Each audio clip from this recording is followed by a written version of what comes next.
Hello students, welcome to EPG Pathshala. In this module, we will be studying about Red Data Book, that is a list of threatened flora and fauna. You have learned in previous modules about biodiversity, about different dangers to the biodiversity, as well as you have learned about extinct species, threatened species, rare species, etc.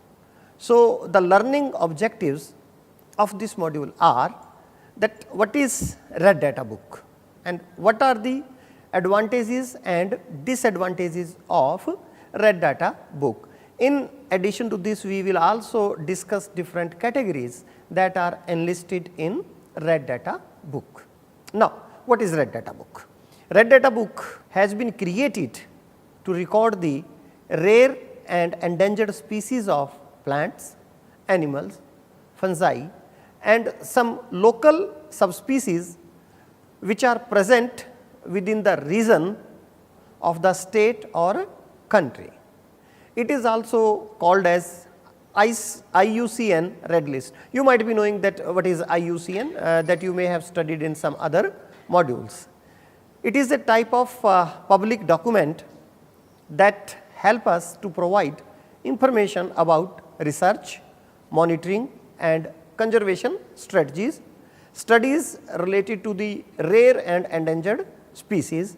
Many species have been extinct long before without any information about them to present day. Let me give you here one example. You might have heard that there is a bird called as dodo.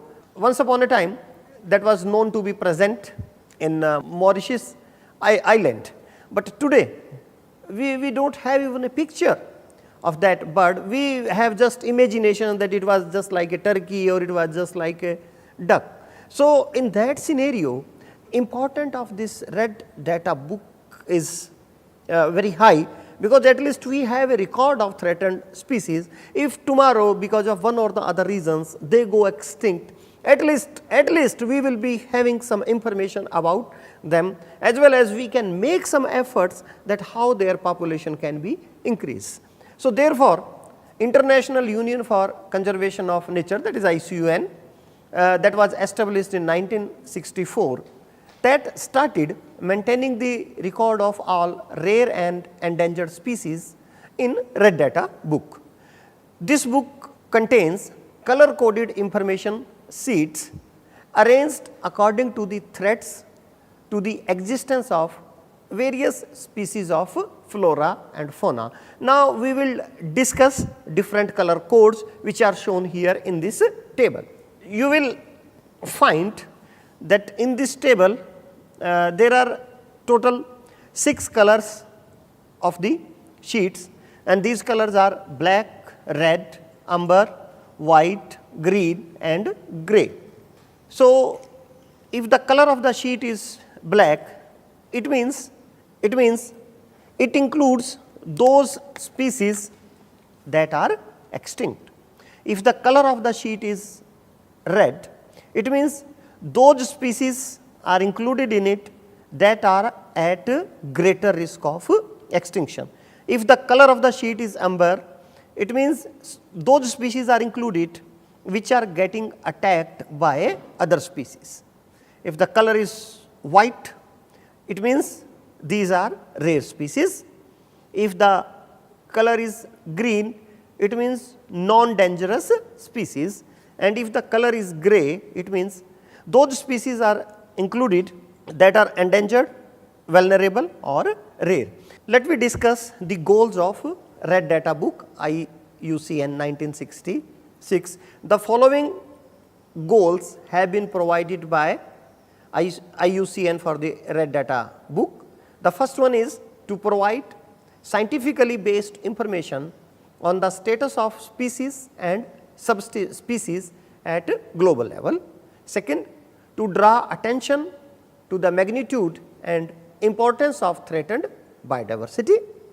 To influence national and international policy and decision making, and to provide information to guide actions to conserve biological diversity. Now, what are the advantages of Red Data Book? Red Data Book maintains the record of rare and endangered species. Hence, one can easily identify the risk of extinction of that particular species. It maintains the record of all the categories of flora and fauna, that is plants, animals and other subspecies. The information provided in this book can be useful to evaluate the taxa globally. Various strategies could be developed in advance to lower the risk of extinction of the taxa. Now, every coin is having two sides. Where this Red Data Book is having some advantages, this is having some disadvantages also. The major disadvantage of Red Data Book is that complete list of the extinct and present day species is not maintained. Means some limited information is present in the Red Data Book. So, let me come to the first category, that is extinct species. A taxon is extinct when there is no reasonable doubt that the last individual has died from both its wild and cultivated range. That taxon will come under the category of extinct. Then extinct in the wild, a taxon is extinct in the wild when it is known only to survive in cultivation, means it is not existing in the wild, but existing in the cultivation, in captivity or as a naturalized population or populations well outside the past range. A taxon is presumed extinct in the wild when exhaustive surveys in its known and or expected habitat have been failed to record an individual at appropriate times like diurnal, seasonal and annual, and throughout its historic range.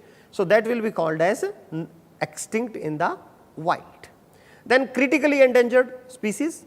A taxon is critically endangered when it is facing an extremely high risk of extinction in the wild in the immediate future. Range reduction of 80% over 3 generations or 10 years, of less than 100 square kilometer or occupy less than 10 square kilometer and decline in populations. Less than 250 plants and decline, and less than 50 mature plants. Probability of extinction of 50% in 10 years or 3 generations. So, if anyone is having any of these characteristics, will come under the category of now next category is endangered. A taxon is endangered when it is not critically endangered, but is facing a very high risk of extinction in the wild in the near future. Range reduction of 50% over 3 generations or 10 years, occurrence of less than 5,000 square kilometer or occupancy of less than 500 square kilometer, and decline in populations, less than 2,500 plants and decline, less than 250 mature plants, probability of extinction of 20% in 20 years or 5 generation. Then the next category is vulnerable. A taxon is vulnerable when it is not critically endangered or endangered, but is facing a high risk of extinction in the wild in the medium term future. Range reduction of 20% over 3 generations or 10 years, occurrence of less than 20,000 square kilometer or occupancy of less than 2,000 square kilometer and a decline in populations, less than 10,000 plants and decline, less than 1,000 mature plants or low occupancy or less than 5 locations, probability of extinction of 10% in 100 years. Sixth category is lower risk category. A taxon is lower risk when it has been evaluated and does not fall into the categories which we have discussed like critically endangered, endangered or vulnerable. There are three subcategories: conservation dependent taxa. These are the taxa which are the focus of a continuing conservation program and which would become threatened if such actions stopped. Then near threatened species which do not qualify for conservation dependent, but which are close to qualify for vulnerable. Then least concerned, the taxa which do not qualify for conservation dependent or near threatened, they all will come under this category. The seventh category is data deficient category. A taxon is data deficient when there is inadequate information to make a direct or indirect assessment of its risk of extinction based on its distribution and or population status. A taxon in this category may be well studied and its biology is well known, but appropriate data on abundance and distribution are lacking. So, such kind of taxon or species will come in this category. Then eighth category is not evaluated species. A taxon will come in the non evaluated category when it has not yet been assessed against the criteria of extinction. Let me show you a figure. The source of this figure is IUCN Red List, and in this figure the different categories which we have just now discussed are shown. So, you see, first of all we have at the top all species. They are divided into two categories, evaluated and not evaluated. Then evaluated are further divided into two categories, data deficient and adequate data. And adequate data species have further classified into 5 categories: least concerned, near threatened, threatened categories, extinct in wild and extinct. This threatened category is further divided into 3 subcategories, and these are vulnerable, endangered and critically endangered. And at the bottom there is a red color arrow, and this red color arrow direction indicate the increasing risk of extinction. So, I will suggest my students, please make efforts, please try to make this figure, because once you make this figure, then it will be very easy for you to know about different categories which are given by the red data book. Then IUCN Red List categorizes and criteria have several specific aims to provide a uniform system that can be applied consistently by different people. Means uniformity will be there in the criteria when we will be evaluating whether this species is endangered, whether it is extinct or extinct in wild, etc., etc. Uniformity will come in the data. That is very, very important for us. To improve objectivity by providing users with clear guidance on how to evaluate different factors which affect the risk of extinction. This objective is also very good, that we can find out about different factors which affect the extinction.